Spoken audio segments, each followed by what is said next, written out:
जय हिंद। अभी हाल ही में एक वीडियो बनाई थी जिसमें योगी जी को गौ संरक्षण को बचाने के लिए एक राय दी थी, जिसमें एक कमेंट आई कि इतने बड़े हो गए हो कि गवर्नमेंट को ज्ञान दे रहे हो।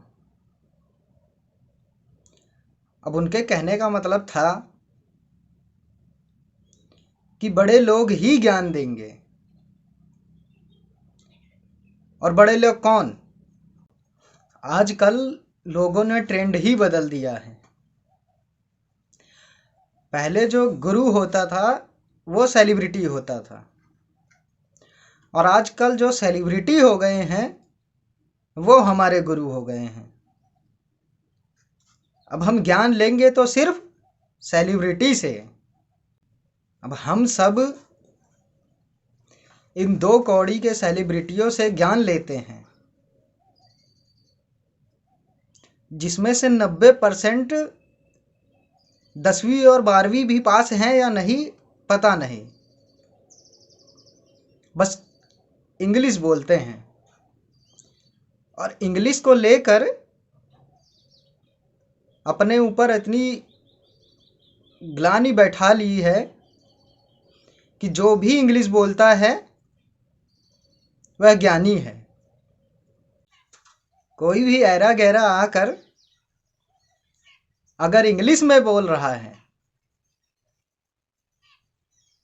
तो जय हो, कहाँ थे प्रभु आप ही का तो इंतजार था। चमड़े की गेंद को बैट से पीटना और पैर से मारना या रैकेट से मारना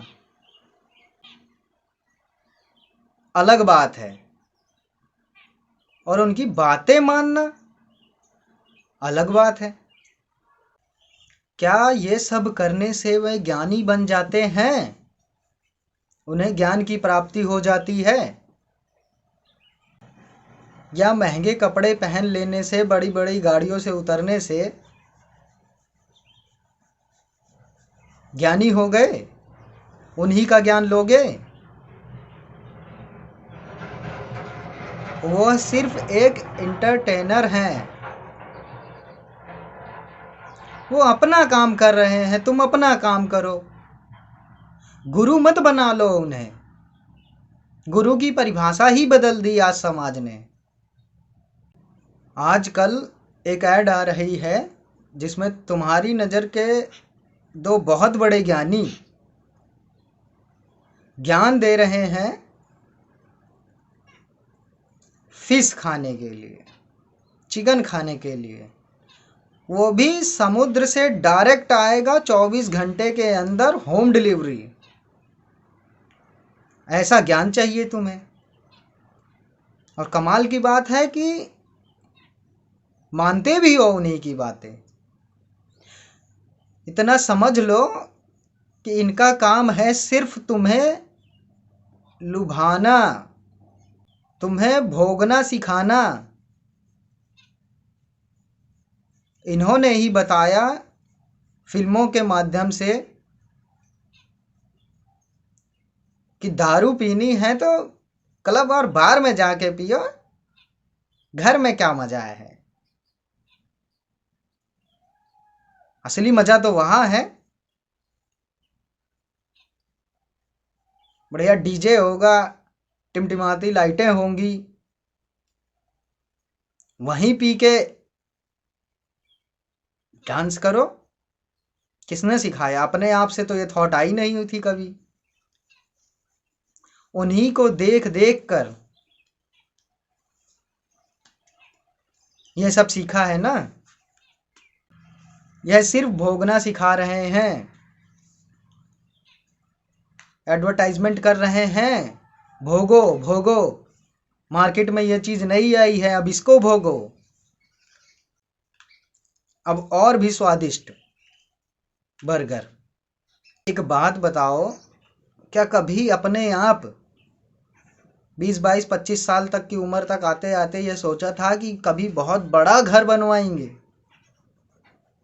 लेकिन जब से फिल्मों में वो बड़े बड़े घर देखे हैं, बड़ी बड़ी गाड़ियां, महंगी महंगी गाड़ियां देखी हैं, तब से तुम्हारे सपनों में वो घर और वो गाड़ियां आने लगी।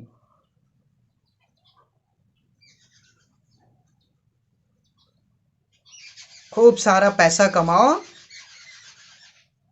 और फरारी लाओ, क्योंकि उन्होंने बता दिया है मजे तो फरारी में है। अब बात करते हैं असली गुरुओं की, जिन्होंने नरेंद्र दत्त को स्वामी विवेकानंद बना दिया। कौन थे वो? रामकृष्ण परमहंस। कभी फोटो देखी है उनकी? एक धोती कुर्ते में उनकी फोटो है। तुम लोग तो उन्हें गुरु मानोगे भी नहीं,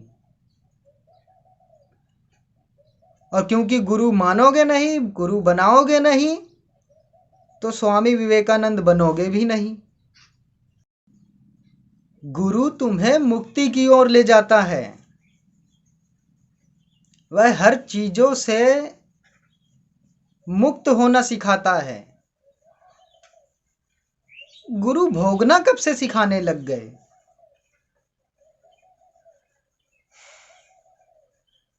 कैसे संतृप्त रहा जा सकता है, वो ये सिखाते हैं। और तुम्हारे गुरु तुम्हें भोगना सिखा रहे हैं। आशुतोष राणा को छोड़कर कोई भी सेलिब्रिटी ऐसा नहीं दिखा जिसने कभी भगवत गीता, रामायण, महाभारत की बातें की हों। इकलौता ऐसा बंदा है, इसलिए उसकी बातों में भी दम है। सुनना कभी उसकी कविताएं। तो गुरु की परिभाषा बदलो। ज्ञान देने के लिए बड़ा आदमी नहीं, ज्ञानी होना पड़ता है। इन सेलिब्रिटियों ने तो तुम्हारे जिंदगी का उद्देश्य क्या है, तुम्हें उसी से वंचित कर दिया है। तुम्हारा जन्म क्यों हुआ है?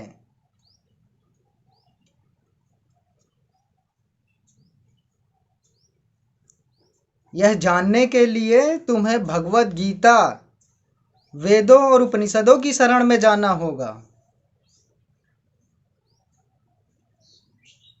उस रास्ते पर तुम्हें नजर आएगा मुक्ति का मार्ग। वहां पता लगेगा तुम्हें कि आए क्यों हो धरती पर। सिर्फ भोगने नहीं आए हो। गुरु उन्हें बनाओ जो तुम्हें मुक्ति दिलाएं इस सांसारिक बंधनों से। और हाँ, इन ढोंगी बाबाओं को मत बना लेना जो तुम्हें ताबीज और मंत्र दे रहे हैं कि ये लो बेटा मंत्र, सुबह शाम दूध के साथ लेना और मुक्त हो जाओगे। जो असली बाबा होगा वह सिर्फ मुक्ति का मार्ग बताएगा, चलना तुम्हें स्वयं होगा। कोई मंत्र नहीं है, कोई ताबीज नहीं है मुक्ति के लिए। मेरी नज़र में है एक ऐसे गुरु, बहुत गुरुओं को देखा मैंने, लेकिन इन जैसा कोई नहीं मिला। आचार्य प्रशांत जी, मेरे जीवन में इनका आने के बाद बहुत परिवर्तन आया, बहुत शांति आई। और यही शांति और सुकून तुम्हारे साथ साझा कर रहा हूं। श्री कृष्ण को अपना गुरु बनाओ, धर्म अधर्म को पहचानो, धर्म की तरफ हो जाओ। धर्म को जिताने के लिए अपनी जान लगा दो।